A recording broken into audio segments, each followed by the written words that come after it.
దేవుడు ఎన్ని విషయాలు అంటున్నాడు? అన్ని కూడా గుడ్ న్యూస్లే. ఇక మీకు ఈ సంవత్సరంలో జరిగేవన్నీ కూడా ఏ న్యూస్లు? అన్ని నూతనమైన విషయాలే చెప్తారు. పాత ఏది కూడా చెప్పను. అంటే నూతనమైన అంటే ఏంటి? జరిగే విషయాలు. చూడండి పిల్లరా, వాక్యం చదువుదాం రండి. ఏంటేంటో రోమీయులకు రాసిన పత్రిక 6వ అధ్యాయం. రోమీయులకు రాసిన పత్రిక 6వ అధ్యాయం. ఏమి నూతనమైనవిగా చేశాడు దేవుడు? చక్కగా చదవగలిగినప్పుడు ఎలా చదవాలో తెలుసా? దగ్గరగా స్పష్టంగా కొబ్బరి ముక్కలు వలిసి ఇచ్చినట్టు చదవాలి. చదవకూడదు, అర్థం అవ్వాలి. అందరికీ కూడా అర్థమయ్యేలాగా చదవాలి. బైబిల్ చదవడం అంటే సామాన్యమైన విషయం కాదు. ఎడపడ చదివినట్టు పుస్తకాలు చదవకూడదు. భయంతో, వణుకుతో. దయచేసి భక్తి గారంట మోకాళ్ళ మీద చదివాడంట బైబిల్. తెలుసా? బైబిల్ అంటే ఎవరు? దేవుడు. వాక్యమే దేవుడు, దేవుడే. ప్రకటన గ్రంథం 6వ అధ్యాయంలో ఆగడం ఏముంది? ఒక సున్నా పొల్లు తీసేసిన బెల్లం తెగుళ్ళు వస్తాయి. కొంతమంది ఏం చేస్తారంటే పొల్లు సున్నాలు తప్పించి చదువుతున్నారు. అట్లా చదవద్దు, చదవాలి. ఎప్పుడు చదువుతామంటే రోజు బైబిల్ చదివి ఆనవాయితీ ఉంటే బైబిల్ చక్కగా దారడం వస్తుంది. ఏదో ఇక్కడికి వచ్చినప్పుడే చదివితే అందుకే చదివే వాళ్ళని బట్టి అర్థమైపోతుంది వీళ్ళు బైబిల్ చదవట్లా. ఎప్పుడు అర్థమైంది? బైబిల్ ఎత్తి చదివటం అనర్గళంగా రానప్పుడు, వీళ్ళకి బ్రేకులు పడినప్పుడు ఏమనిపిస్తుంది అంటే వీళ్ళ ఇంటికాడ బైబిల్ చదవటం వీళ్ళకి టచ్ లేదు, అర్థమైపోతుంది. బైబిల్ ఎప్పుడు అనర్గళంగా చదవగలుగుతామంటే రోజు పరిశుద్ధ గ్రంథాన్ని చదివిన వాళ్ళే చదవగలుగుతారు. చూడండి ఇక్కడ చక్కగా చదవండి. రోమీయులకు రాసిన పత్రిక 6వ అధ్యాయం 4వ వచనం. ఏ విషయాల్లో నూతనం? కాబట్టి తండ్రి మహిమ వలన క్రీస్తు మృతులలో నుండి ఎలాగూ లేపబడెనో అలాగే మనమును నూతన జీవము పొందిన వారమై నడుచుకున్నట్లు మనము బాప్తిస్మం వలన. చాలు, నూతన జీవము. ఇక్కడ ఏమన్నాడు? ఇదిగో సమస్తము నూతనమైనగా చేస్తున్నాం. ఏంటి చేశాడు? మొదటిది ఏంటంటే ఈ సంవత్సరంలో నూతనమైన జీవాన్ని మనకి ఇచ్చాడు. తెలుసా? నూతనమైన జీవం ఇచ్చాడు. జీవం లేకపోతే ఏమైపోతాం మనం? జీవం లేకపోతే ఏమైపోతాం? చనిపోతాం, బలహీనం అయిపోతాం. ఎన్నిసార్లు నువ్వు బలహీనంగా జ్వరం వచ్చు, అనారోగ్యం వచ్చు, కూర్చుని లేవలేక నీరసం అయిపోయావు, కళ్ళు తిరుగు, గ్లాస్ కూడా పట్టుకోలేనంత బలహీనుడు ఎన్నోసార్లు అయి ఉంటాం కదా. ఎన్నోసార్లు నీరసించిపోయి ఉంటాం. ఎన్నోసార్లు మనకు వచ్చిన అనారోగ్యాల వల్ల, మనకు వచ్చినటువంటి మానసిక శారీరక పరిస్థితుల వల్ల ఎన్నోసార్లు నిర్జీవం అయిపోయి ఉంటాం. గత సంవత్సరంలో 2024లో సంతోషం అనేది లేక అసలు మనుషులు ఉంటారని చూడటానికి జీవం లేని వారుగా నేను లేవలేనయ్యా, నాకు శక్తి లేదయ్యా, నాకు చెమటలు పట్టేస్తున్నాయి, నా ప్రాణం తేలిపోతుంది, నేను గ్లాస్ మంచిలు కూడా ఇవ్వలేనమ్మా.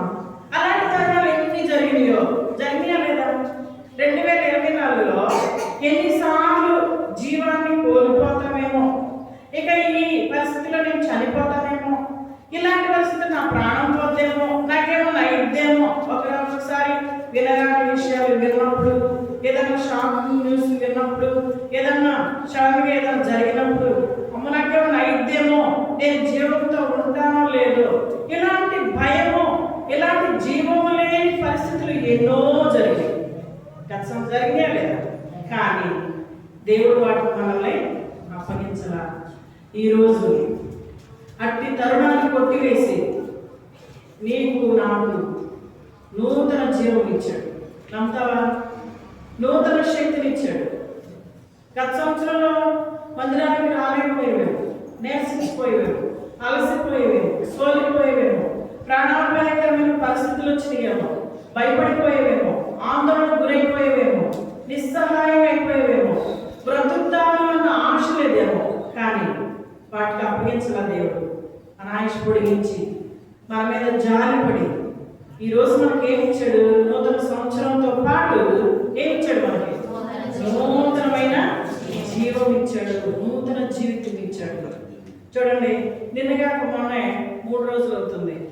7 గంటలకే నేను మా మనవరాన్ని హాస్పిటల్ తీసుకెళ్ళి వచ్చాం. మేము వచ్చినాక చందు చెబుతున్నాడు ఏంటంటే ఎవరంటే ఒక తండ్రి కొడుకు పెదనామంట. ఆయన తెలుసు, నేను లావుకుంటాడు, నేను చూస్తా ఎప్పుడైనా సెంటర్లో ఆ ఇంటికి. చూడండి వెళ్తున్నారు అక్కడ కూర్చుకుని నుంచి ఆ పైకి పనులు ముగించుకుని అటు నుంచి లారీ వస్తుందంట. 15 సెకండ్లో ఇద్దరు కూడా ఏమైపోయారు.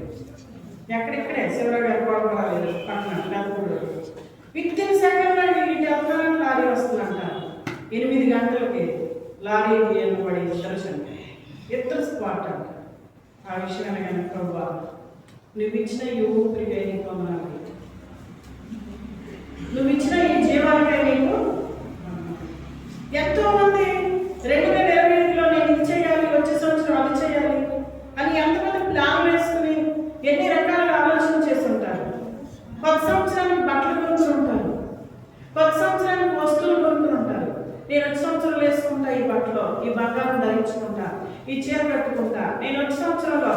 కానీ జీవాన్ని కోల్పోయి మిగతా జీవులుగా మట్టి పాలైపోయిన వాళ్ళు ఎంతమందో తెలుసా ప్రియులారా? ఈరోజు దేవుడు నీకు నాకు ఏమిచ్చాడు? ఇదిగో నూతన జీవాన్ని ఇచ్చాడు, నూతనమైన జీవం ఇచ్చాడు. కాబట్టి ఈరోజు నువ్వు నేను ఇక్కడికి రాగలిగాను. దీన్ని బట్టి మనం దేవుడు ఏం చేయాలి? థ్యాంక్స్ చెప్పాలి. దేవా 2025 4లో జీవాన్ని కోల్పోయే పరిస్థితులు ఎన్నో వచ్చినాయి.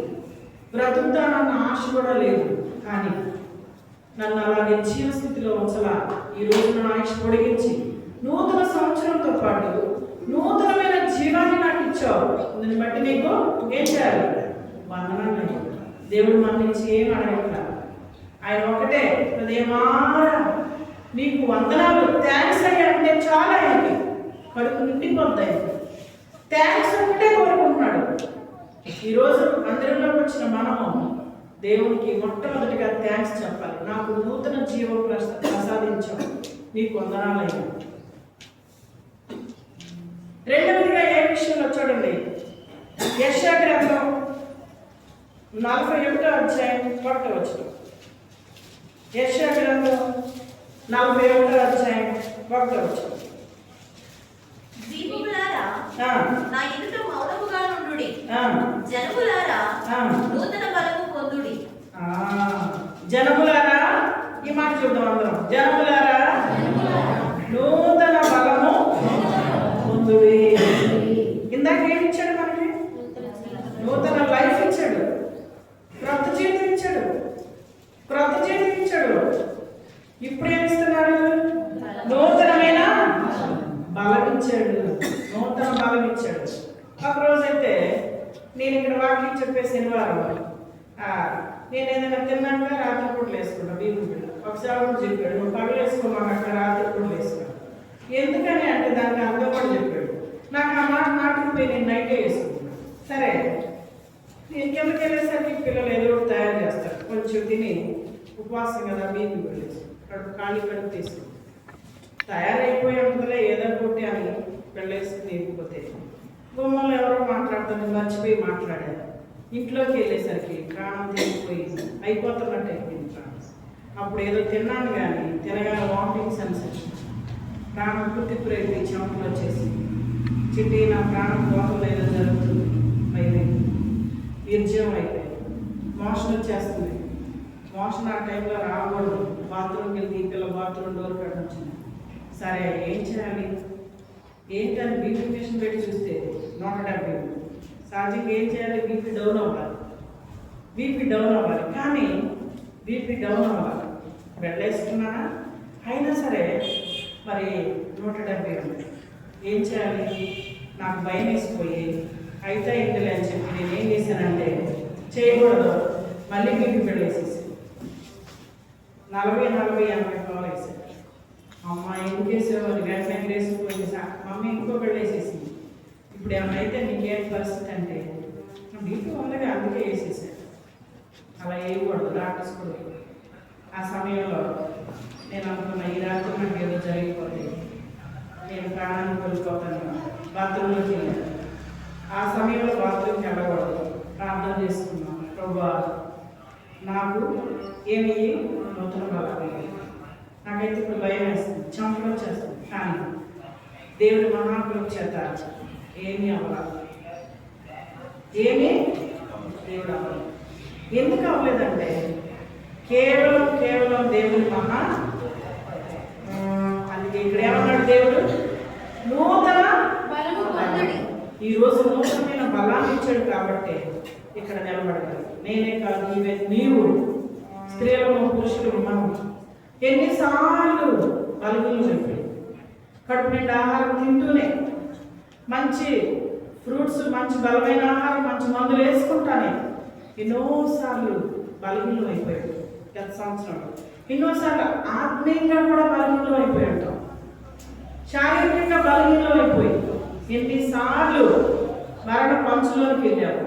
అయితే దేవుడు జీవంతో పాటు రెండవ అనుభవం ఏంటంటే నూతన ఆయుష్, నూతన సంవత్సరంలో నూతనమైనటువంటి జీవంతో పాటు ఏమి ఇచ్చాడు? రెండవది నూతనమైన బలాన్ని ఇచ్చాడు, నూతనమైన శక్తిని ఇచ్చాడు, ఈరోజు ఓపిక ఇచ్చాడు, ఆత్మీయంగా బలపరిచాడు. గత సంవత్సరంలో ఆత్మీయంగా నిర్జీవం అయిపోయి ఉంటాం, మందిరానికి రాలేకపోయి ఉంటాం, నిర్జీవంగా ఉండి ఉంటాం. ఈరోజు నూతన సంవత్సరంతో పాటు నిన్ను నన్ను ప్రేమించి నూతనమైనటువంటి బలం ఇచ్చాడు, ఆత్మీయ బలం ఇచ్చాడు, శారీరక బలం ఇచ్చి పదమందిరానికి తీసుకొచ్చి కూర్చోబెట్టాడు. ఇది మనం సొంతంగా చేసుకునేది కానే కాదు, ఇది దేవుని ఉచితమైన. దీన్ని బట్టి మనం ఏం చేయాలి? దేవునికి ఏం చేయాలి? దేవునికి ఏం చేయాలి? నీకు వందనాలయ్యా, నీకు థ్యాంక్స్ అయ్యా, అంతే. మొట్టమొదటిగా దేని బట్టి దేవుని ఆరాధించాలి? నూతనమైన జీవం. రెండవది దేని బట్టి ఆరాధించాలి? నూతనమైన బలం ఇచ్చాడు. యెహోవా చేసిన ఉపకారములలో దేనిని మర్చిపోవద్దు ప్రియులారా. నేను పలానా సమయంలో కృంగిపోతే నీకు బలం ఇచ్చే కదా, నీకు శక్తిని ఇచ్చే కదా, నన్ను మర్చిపోతున్నావా? నేను తిన్నదాన్ని బట్టి నువ్వు అనుకుంటున్నావా? నేను ఇచ్చే బలం నీకు ఆత్మీయ బలం ఇచ్చా, శారీరక బలం ఇచ్చా, నన్ను స్తుతించవా? ఇలా ఈ మధ్యాహ్నం ఎందుకు వచ్చాము? దేవునికి థ్యాంక్స్ చెప్తాను వచ్చాను. మూడవది వాడు చూడండి, మూడవది దేని బట్టి? మూడవది చూడండి, ఏ స్కేల్ గ్రంథం, ఏ స్కేల్ క్షమించండి, విలాప వాక్యాలు 3వ అధ్యాయం 23వ వచనం. విలాప వాక్యాలు విలాప వాక్యాలు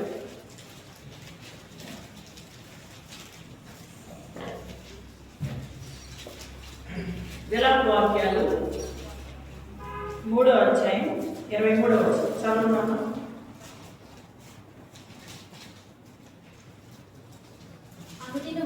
అనుదినము నూతనముగా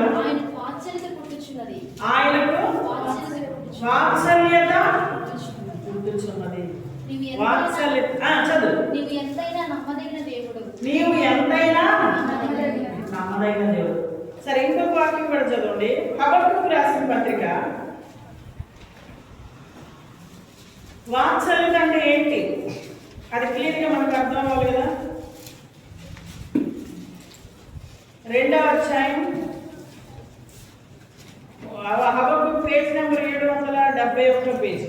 హబక్కూకు 3వ అధ్యాయం 2వ వచనంలో చివరి మాట 771 పేజీలో 3వ అధ్యాయం హబక్కూకు చదవమ్మా. 2వ వచనంలో ఆఖరి మాట. అమ్మ మొత్తం చదివేంటి? 2వ వచనం. యెహోవా నిన్ను గూర్చిన వార్త విని నేను భయపడిపోతున్నా. యెహోవా సంవత్సరాలు జరుగుతున్నాయి, నీ కార్యాన్ని నూతనపరచుము. సంవత్సరాలు జరుగుచుండగా దానికి తెలియజేయము. ఈ మాట అందరం చదువుదామా? కోపించుచునే వాత్సల్యమును జ్ఞాపకం తెచ్చుకొనుము. చూసారా ఇక్కడ ఏమనుంది? ఇప్పుడు విలాప వాక్యాలు 3:23 చదువు మళ్ళొకసారి. విలాప వాక్యాలు 3:23 పేపర్ మడుపుకోవాలి. ఈ విలాప వాక్యాలు 3:23 త్వరగా. అనుదినము నూతనముగా వాత్సల్యమును పుట్టించుచున్నావు. వాత్సల్యం అంటే ఏం తెలుసా? కోపించుచునే వాత్సల్యం. ఒక పక్కన మన మీద ఏమొస్తుందండి? కోపం వస్తుంది. కోపం వస్తుంది కానీ ఒక పక్కన ఏం చేస్తున్నాడు?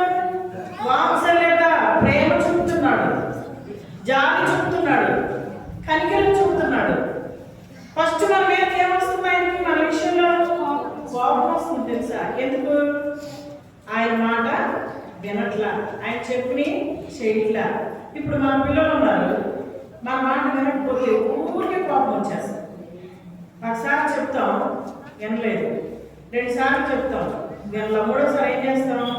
కర్ర పట్టుకుని కొడతాం. ఎన్నిసార్లు చెప్పాలి నీకు? అర్థం అవట్లేదా? రైట్, కొడతాం. కొట్టినా వినకపోతే వీడు నాకు పుట్టాల్సినడే కాదు, ఈ అమ్మాయి నాకు పుట్టాల్సినదే కాదు. ఈవెన్ మానవులుగా మన కడుపులో పుట్టిన పిల్లలంటే మానవులనే అంత గద్దిస్తాం, తిడతాం, శిక్షిస్తాం, కోపిస్తాం.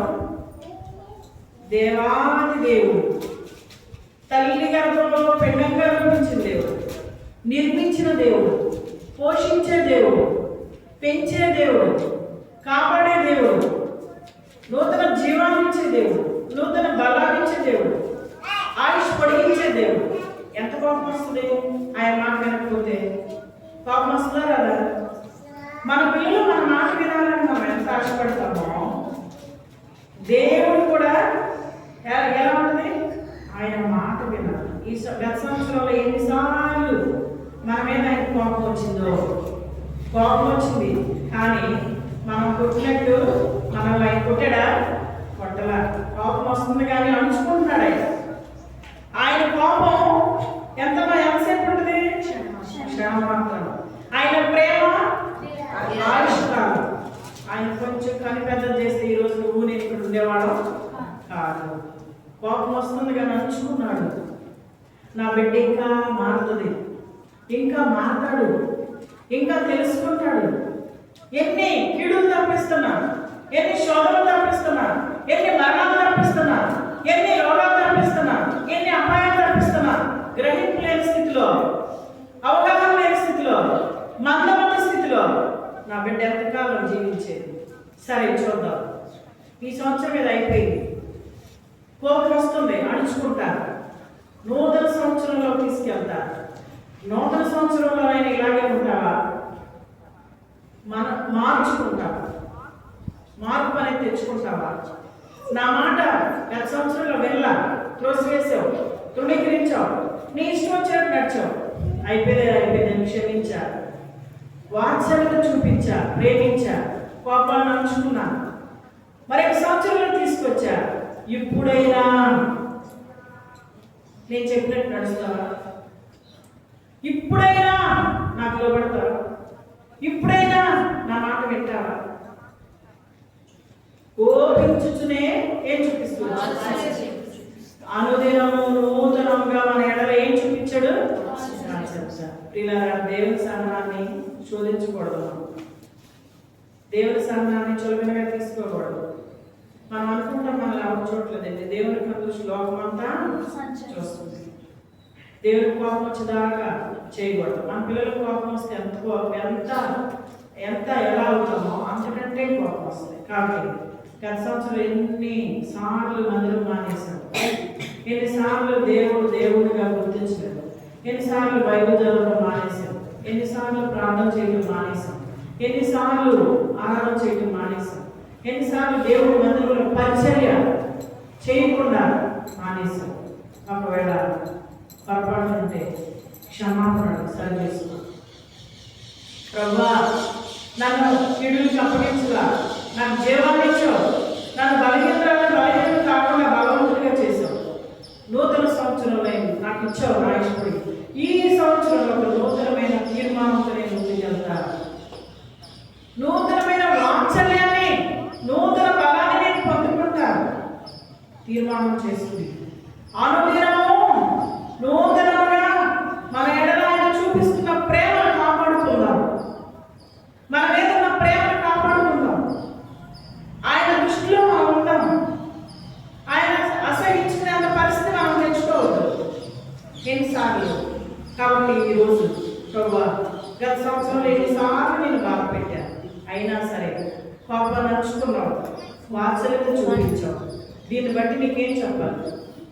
ఏం చెప్పాలి? దీన్ని బట్టి ఇచ్చడం, దీన్ని బట్టి ఏం చెప్పాలి? థ్యాంక్స్ చెప్పాలి. ఇది చూస్తే నిద్రరాదు. ప్రియులారా, దేవుడు స్తుతించాలి ప్రతి విషయంలో. చివరిగా ఒక మాట చెప్తా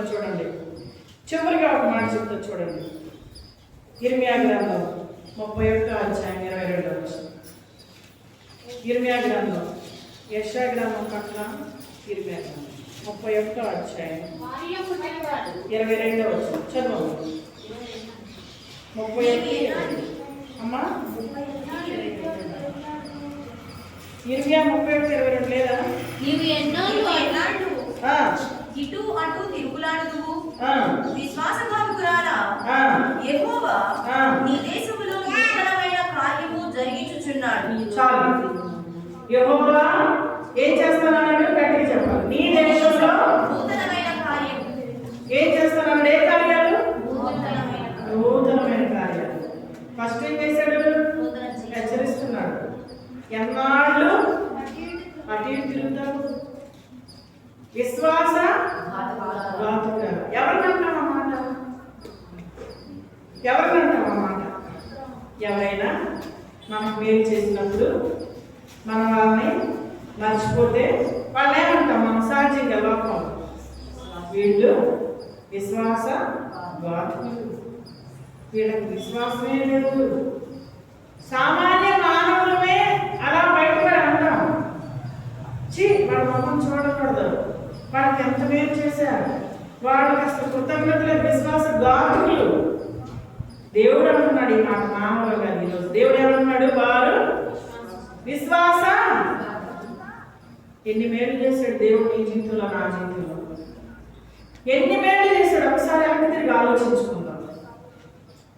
ఒకసారి వెనక్కి తిరిగితే మొట్టమొదటి మేలు బ్రతుకుంటమే మేలు. సెకండ్ ఆలోచిస్తే ఎన్ని మేలు చేశాడు. అవన్నీ మర్చిపోయి ఏదైనా చిన్న శోధన వచ్చిందనుకో, ఏం దేవుడో ఏమో, నేను రాను మందిరాన్ని, నేను చేయకు రాను, వెళ్తే నాకు అవసరం లేదు.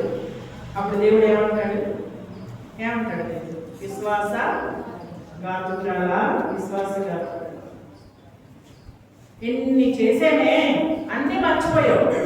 ఒక చిన్న విషయంలో నీ స్వభావాన్ని చూపిస్తున్నావా? విశ్వాస ఘాతకుడు. ఎంతకాలం అటు ఇటు తిరుగులాడతావు? ఎంతకాలం ఇంకా ఆడు తిరుగుతావు? ఇటు వెళ్తా నా సన్నిధిలో కుదురుగా కూర్చోగా, నిలకడలేక, నిగ్రహం లేక, నిబ్బరం లేక, స్థిరత్వం లేక ఇంకెంతకాలం కాసేపు అటు ఇటు అటు తిరుగుతావు? ఎంతకాలం నిలకడలేని స్థితి. విశ్వాస ఘాతకులుగా నేనైనా నీవైనా ఎవరు ఈ మధ్యాహ్న సమయంలో అలాంటివి దేవుడి సన్నిధిలో తీసేసుకుని ఇప్పుడు ఏం చేశాడు దేవుడు? అయినా సరే గత సంవత్సరాలు అటు ఇటు తిరిగాం, విశ్వాస ఘాతకులుగా ఉన్నాం, థ్యాంక్స్ చెప్పలేకపోయాం. అయినా మన ఆయుష్ పొడిగించి, ఆరోగ్యం ఇచ్చి, కోపం వస్తుంది, బాధ వస్తుంది అణుచుకుని ప్రేమ చూపుతూ వాత్సల్యత ఏం చేశాడు? ఏం కార్యం చేశాడు? నూతనమైన కార్యాలు చేశాడు. చేశాడా లేదా? నూతన కార్యాలు చేశాడు. ఎన్ని అద్భుతాలు చేశాడు. నూతనమైన కార్యం ఏంటి? మన నూతన సంవత్సరంలోకి తీసుకొచ్చాడు. నూతనమైన వాగ్దానాలు ఇచ్చాడు. నూతనత్వాన్ని తీసుకొచ్చాడు. అయినా సరే క్షమించి, సహించి, ఓర్చుకుని మళ్ళీ ఏం చేశాడు? నూతనమైన కార్యాలు మన జీవితంలో చేశాడా లేదా? 31 రాత్రి సాక్ష్యం చెప్పడంటే కార్యాలు చూశారు. కార్యాలైతే పొందుకున్నాం అందరమే. నిలబడి సాక్ష్యం చెప్పడానికి మాత్రం ఏం రాలేదు. చెప్పాలి, ఏం రాలేదు. ఆవిడ దేవుడు ఏమంటాడు చెప్పాలి. దేవుడు చేసిన మేలు కొన్నిసార్లు నాకు తెలుసులే దాన్ని ఏమంటారంటే మూర్ఖత్వం అంటారు. వాక్యాన్ని లోబడాలంటే ఎంత గొప్పవడమే. పిల్లలు దేవుడు చేసిన మేలు మర్చిపోకుండా ఇక్కడ నిలబడి చెప్తే నా బిడ్డలో నేను చేసిన మేలు చక్కగా చెప్తున్నాను.